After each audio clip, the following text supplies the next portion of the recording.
Support Groundhog Politics by buying merch at groundhogpolitics.printify.me. Buy your 2024 election cycle merch now to get a 10% discount. This sale will only last 1 week, so act fast. Today, we will be looking at the latest polls conducted after the vice presidential debate to see how the debate between J.D. Vance and Tim Walz has shifted the race between Trump and Harris.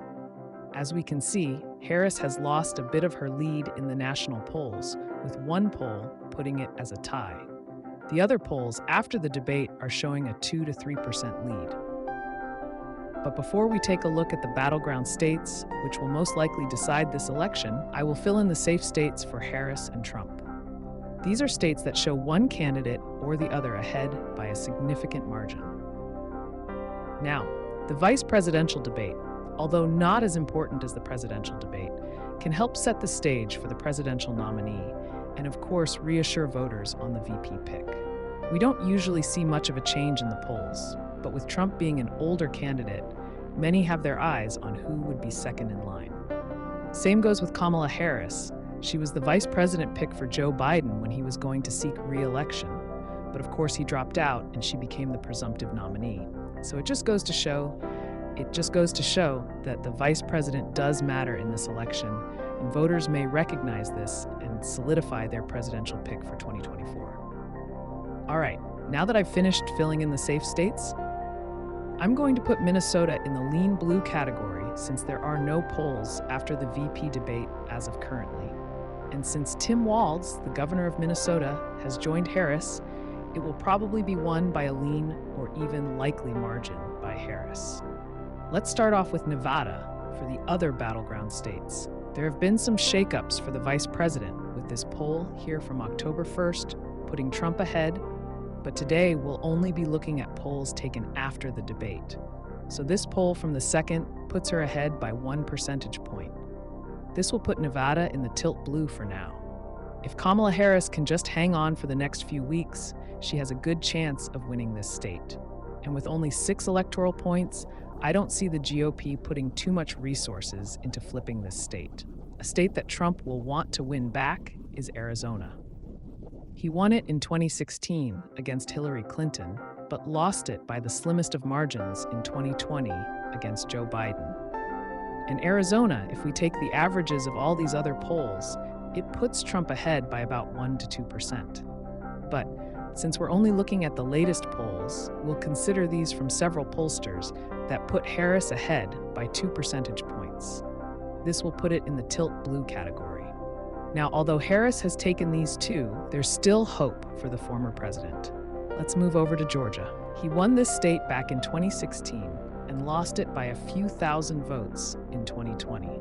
And if this poll from the same pollsters in Arizona is anything to go off of, he will win it back with just 2% to spare. This means Georgia will be tilt red, but keep in mind, polls have shown either candidate winning in this state. North Carolina has 3 polls conducted after the debate, and these 2 put each candidate as a tie. But this latest poll puts Trump ahead.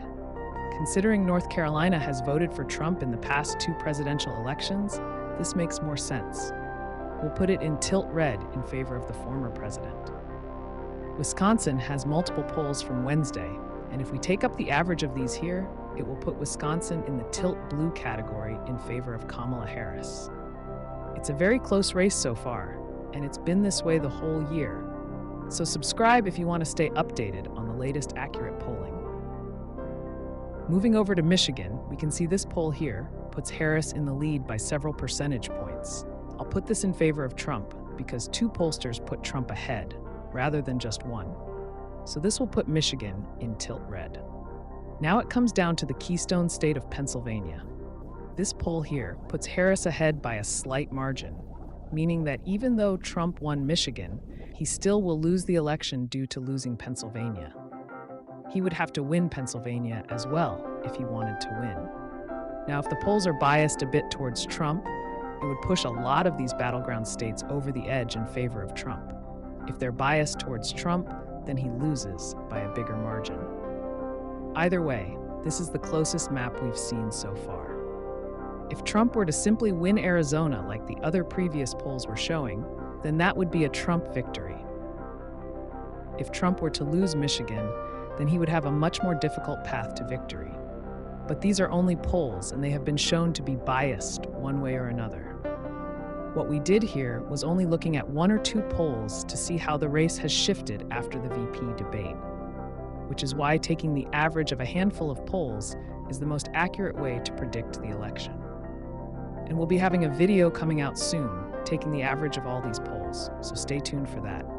And if these polls are anything to go off of, Vance helped gain some ground in some states for Trump, while others shifted a bit more towards Harris thanks to Walz, like with Arizona.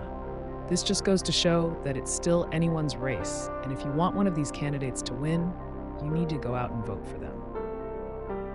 Thanks for watching, and I will see you in the next one.